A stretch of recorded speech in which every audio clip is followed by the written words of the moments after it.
welcome to our next talk, and we're keeping on the theme of automating efficiency in a multi-cloud environment. Here with us today are Michelle Martinez, who's a director, and Sid Sonrexa, am I getting that right? Yep. Who is a Cloud Cost Efficiency Senior Manager, both from PayPal, and they will be talking about automating efficiency in a multi-cloud environment. Please take it away. Thank you. Thank you. Good afternoon, everyone. Hopefully everyone is enjoying day one of this amazing FinOps experience. It's so great to be back together, building relationships, sharing learnings and insights with each other. Again, I'm Michelle Martinez, and this is my colleague Sid, and we're from PayPal, and we're so happy to be here to share our FinOps and efficiency journey and learnings. I've been with PayPal for about 10 years and started with our first cloud journey in 2016, working on the business case, the RFP, the first contract with our provider. Also, as soon as we went into the cloud, started looking at those cost models, where can we control cost? So the beginning of our FinOps journey back in 2016. And Sid, if you want to give a little introduction. Sure. Thanks, Michelle. I've been with PayPal for about 6, going on 7 years. Started out doing a lot of IT process and asset and configuration work. Eventually that sort of transitioned into asset efficiency. They're like, hey, you know where all the assets are. Why don't you go figure out what is not being used? And so my journey sort of started on the on-prem side of the house. And then as we started migrating to the cloud, that's transitioned into cloud efficiency and FinOps. So I've been working very closely with Michelle. And with that, just a quick rundown of our agenda. I'm going to do a quick PayPal 101 for you all, and then we'll get into our cloud and FinOps journey, and then talk about cloud optimizations, and then save some time for Q&A. So PayPal, what's behind that button? Over 20 years of leading the digital payment space with approximately 30,000 employees, enabling a secure and convenient way to transact business for 435 million users in over 200 markets. PayPal is a two-sided platform connecting people and businesses, making the movement and management of money as simple, secure, and affordable as possible. On one side, the consumers, which is what our PayPal people, everyday users like you and I, who transact business domestically and internationally, leveraging our flexible and affordable options to meet their everyday financial needs. On the other side, our merchants is for our business owners, small and large, where PayPal not only empowers the end-to-end checkout processing experience with the added security of fraud and risk management, but it also helps our merchants grow their businesses through the access of credit solutions, insights, and tools. Over the past decade, PayPal has grown organically through the development of new products, but also through acquisitions. Some of them you may recognize, like Zoom, Venmo, Braintree, and Honey.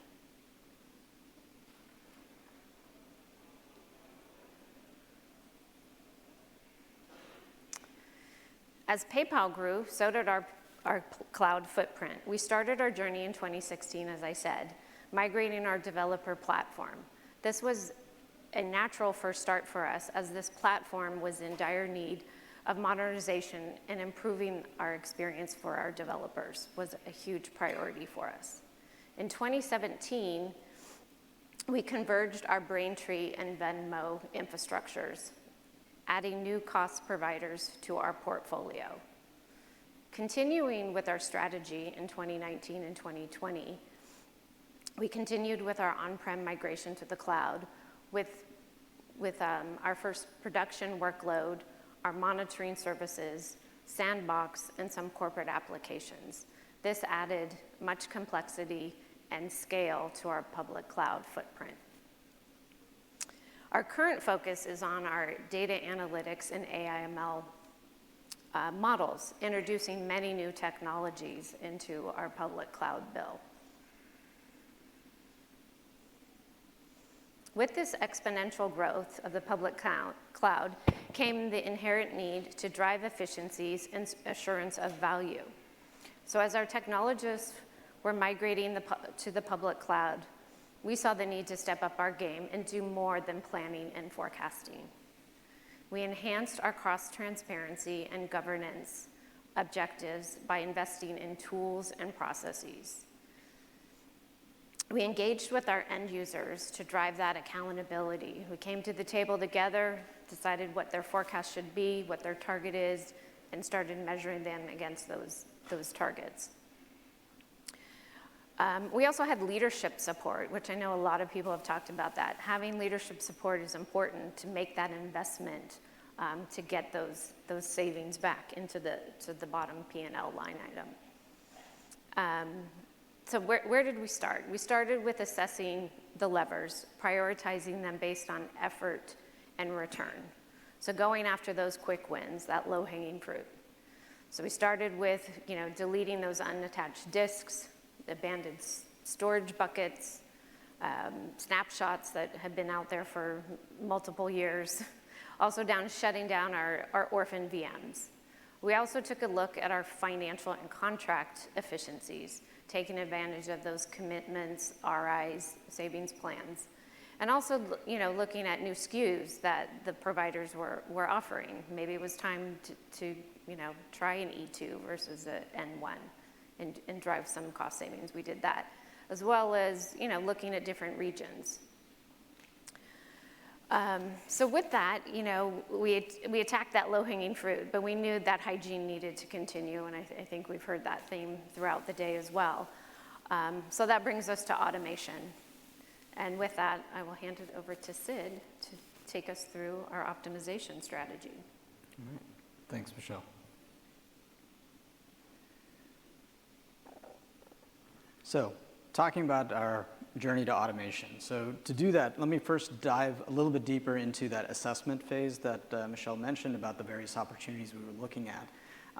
And when we looked at these, we sort of broke these up into 4 different areas. The first was sort of financial commitment strategies, financial sort of strategies, which revolved around being able to make use of our committed use discounts, our savings plans, alerting, budgeting, and automated renewals in the cloud. So these are things sort of not exactly infrastructure related, just at the financial level. The other set of opportunities at the infrastructure level were sort of more waste management. So these are things like where we're just not using the VM, we're not using the disk, or they're severely underutilized, and they can either be right-sized or just shut down altogether.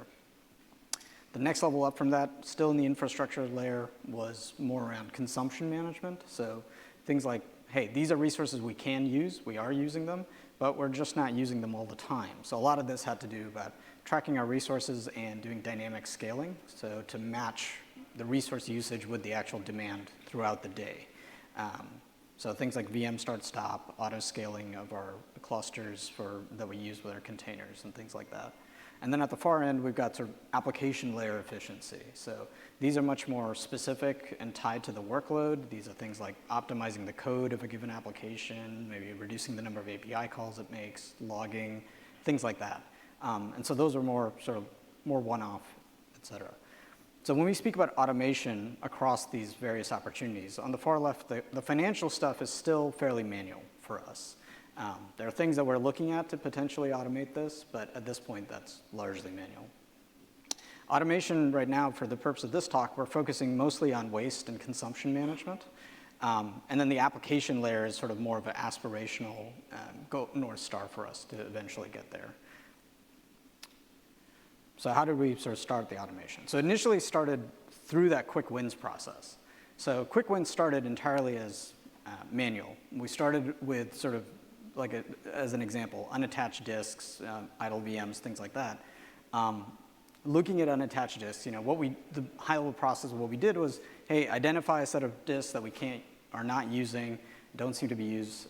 We reached out to individual users to sort of confirm, like, are you using these disks? Can they be deleted? Once we got from that a list of disks that could be deleted, we actually went ahead and took backups, deleted those disks, and then sort of reported out savings. So that was sort of the manual set of steps. And that worked reasonably well. And you can see in some, depending on the maturity of some of these teams, fairly immature teams, you could get some significant savings because they just were not paying attention to the resources they were spinning up. So it was kind of lift and shift. They took things from on-prem, moved into cloud, and then they just sort of weren't paying attention. So you get some dramatic decreases. In other cases, it was less. There were fewer sort of savings there, but still significant. Throughout this process, though, this was sort of a journey as we continued improving this sort of quick wins process. We started creating individual scripts for these different steps. So we ran a script to identify all the unused disks. We ran scripts to actually delete the disks, take snapshots, backups, things like that. And so that was sort of the initial start of our automation. But coordinating it all was still fairly manual. And by the end of sort of this, it was sort of a project where we went after these opportunities. We said, okay, we really do want to make this process easier. We got through sort of the big chunk of stuff, but to maintain this, the upkeep, we have to automate this further. So that's sort of been our next phase that we've been working on for the last year or so.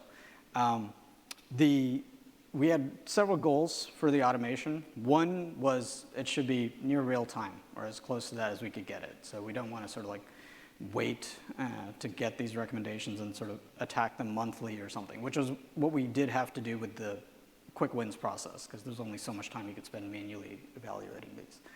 The other was to lower the barrier to entry for our engineering teams, so as close to a one-click solution as we could get it, so that they would actually action the recommendations that we give them. And then the final piece was this process should be extensible, right? We're starting with the initial use cases that you see at the top right, because those are the things, again, that was sort of easiest to get at through the quick wins process. But we know we want to get to things like cloud storage, containers, logging, things like that. Things that we're still doing already sort of ad hoc and manually, but this process should be able to absorb them over time.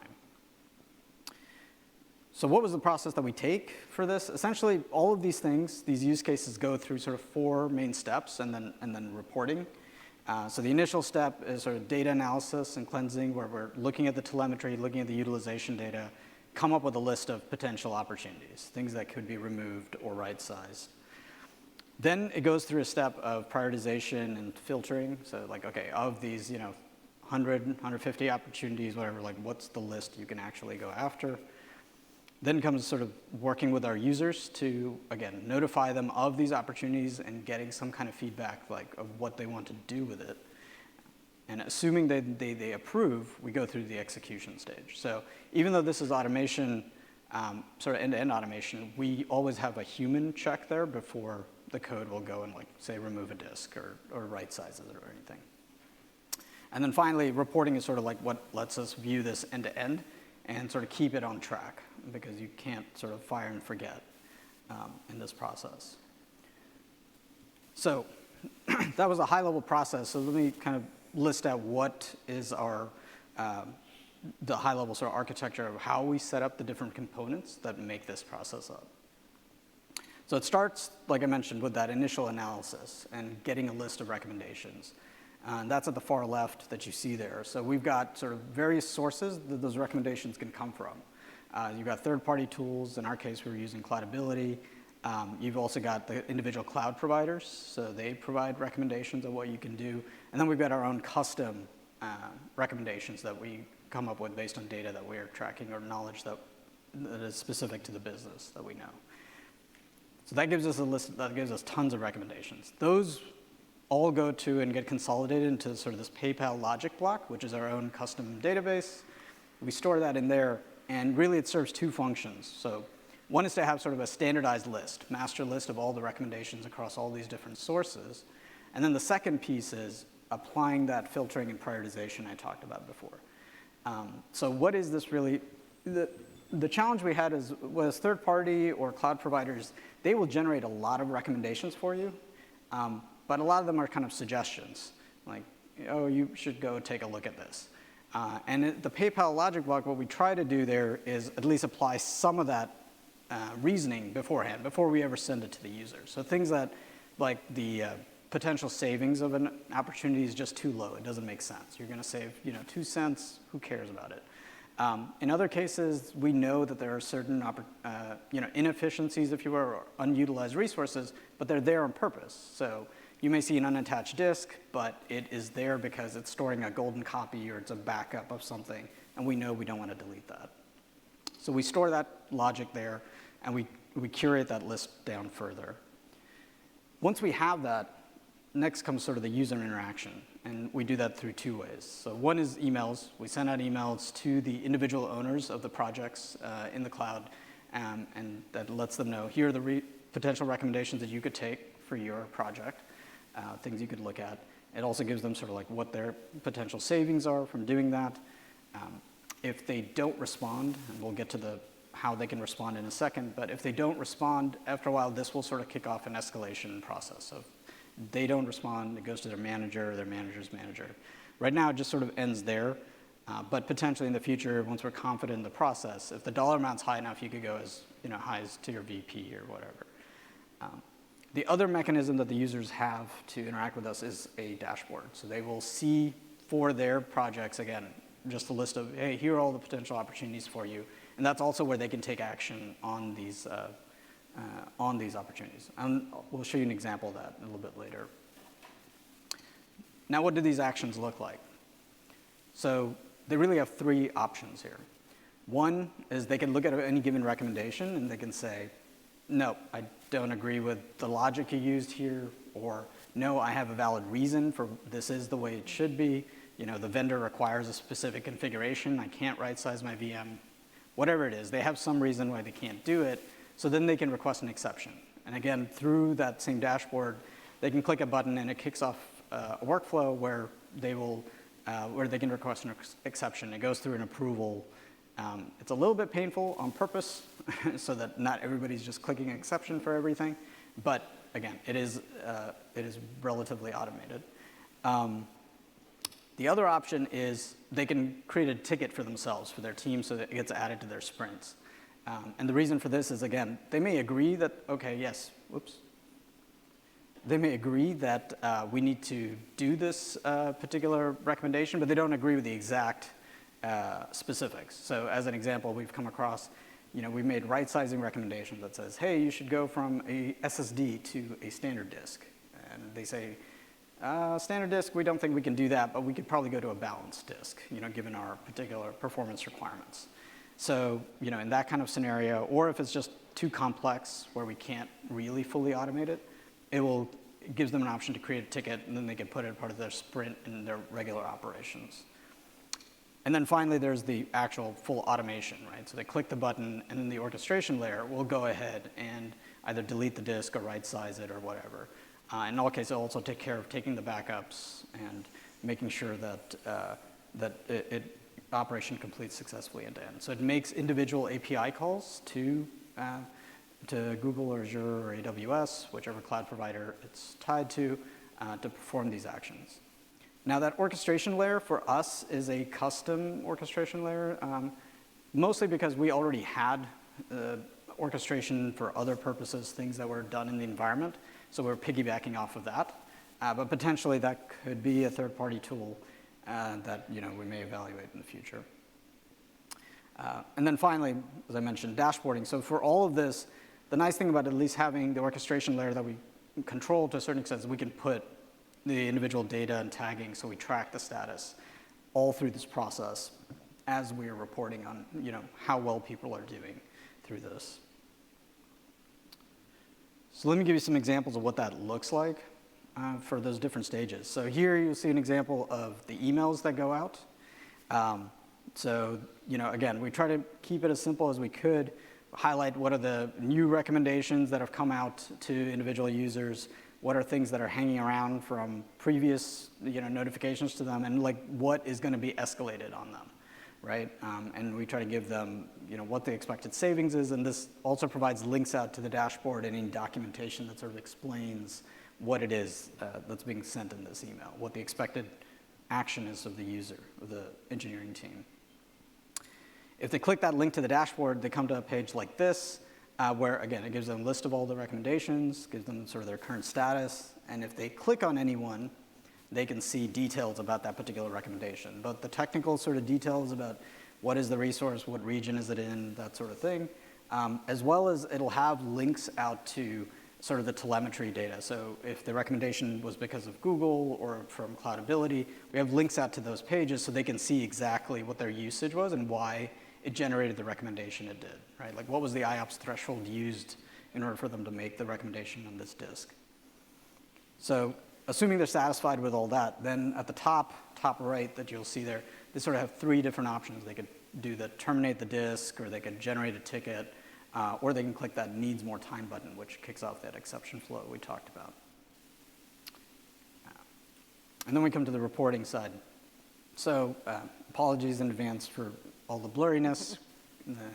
Our content, review folks wouldn't let us do it otherwise. But essentially, on reporting, we try to do a couple different things, so 2 levels of reporting. One is sort of at the high level for our management, which is at our individual domains, so our database pillar or our site reliability pillar, explaining what are the opportunities for their particular organization and sort of what's the distribution of status, like where are they in the life cycle and sort of how long things are taking.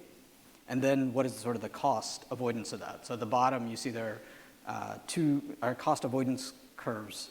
So that's 2 curves there, the orange and the blue. The blue is sort of actual spend that we've spent on, in this case, the disks, since we're looking at the disk opportunities.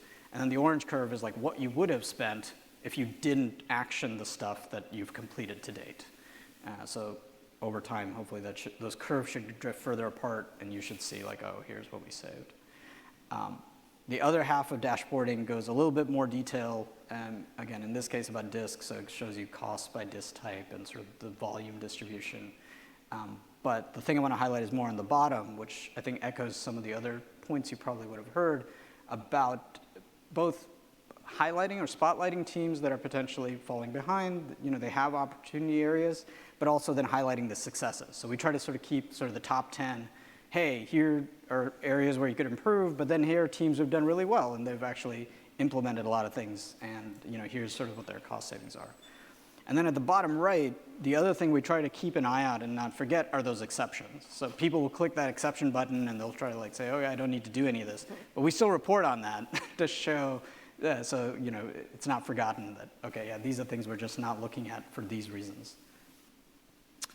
And then the last element of all this, which is not strictly speaking, comes out of directly out of the automation, but we use all the data out of it to generate the quarterly newsletter. So again, a way to celebrate and highlight the teams that have done really well over this past quarter and pushing different opportunities and taking care of or generating cost avoidance for their projects. So this helps us both give kudos to the teams who have done it, but also then serves as a way where other teams will come to us and say like, hey, how do I get on that newsletter? So we can try to fold them into the process. And with that, I'll turn it over to Q&A.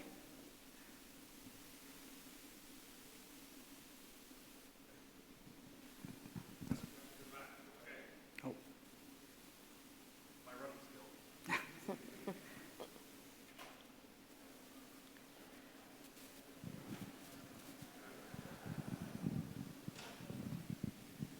Thanks for our presentation. 2 questions particularly. You have a auto remediation kind of a thing, right? Yes. When you, as an infrastructure team, or let's say FinOps team, take a decision to auto corrections or auto remediation, have you faced any challenge that development, application team coming back saying that, okay, it broke my pipeline or something, state file is gone or something? Yeah. Have you faced that challenge, and how will you approach that? Yeah, that's a good question. So the thing is, I mentioned before, we'll never let the automation just go completely end to end where it will take action. So it'll always stop before taking an action. It needs the user to say, go ahead, click the button and do this. So the user clicking the button to say delete the disk or right size it or whatever constitutes their approval. And we sort of like flash up the warning about like, hey, this thing, are you sure you want to do this? And and so on. And the system, when the orchestration layer goes through, I didn't mention this, but it does go through like the proper change process. It'll create a change ticket and all that behind the scenes, so it's all recorded. Okay, one over here. Thank you. Great presentation. And I'll make one comment and then the question. Love the idea of making the exception process hard on purpose, so that's awesome. The question is on, you didn't drill down on the real-time analytics, or not analytics, but kind of forecasting or your Yeah. real-time capabilities. I'm curious, what are you doing there? Yeah, so that mostly was a comment about sort of the frequency of the feeds that we get. So the telemetry is from sort of two sources. We've got obviously the stuff provided by the cloud provider directly, right? So their utilization, et cetera. And then we've got feeds that come from our own internal monitoring services that we have. So we've got both sources. And like when we were doing through the quick wins process, because it was done manually, we could only really analyze that data, once every couple weeks or once a month to refresh and generate a list. Now that feed is only limited either if we're in the case where we're using third-party providers, so then they, like in our case, Cloudability gets a feed I think twice a day out of the cloud provider. So that's much more frequent, and then they generate, their recommendations are updated again every 24 hours, so that's what we're pulling in. If you're getting it directly from the cloud provider, then of course they do it as frequently as they do it, probably even more so than the third party. So it's not, strictly speaking, real time, as close as we could get it to that. Hey, good stuff. Two questions. You talked about cloudability, and then you've got the UI. Mm-hmm. How much build you have in this build, internal versus buy? And what size, the kind of two-part, right? And what's your team size and how long did it take? Sure. Yeah, so good question. So my team isn't the one who's done the build for the custom stuff. So we partner with our cloud operations team, and so they've got sort of the expertise to do the build, and they'd already managed sort of an orchestration layer, so they're adding to that. In terms of sort of percentage between the two, I guess I could flip back to that diagram real quick. It's really, a lot of the tools are, with the exception of that PayPal logic block, so that's a custom database that we maintain, that my team maintains, and then that orchestration in the middle piece, and I guess then the user interface. So those three things are custom, but then the periphery is all sort of tools. So, you got Apptio Cloudability on the end, sort of generating the recommendations. The ticketing is sort of Jira. Exception is through another ticketing system, ServiceNow. The dashboarding is like, Power BI and so on. So it's sort of that middle portion, I guess I would say, is custom.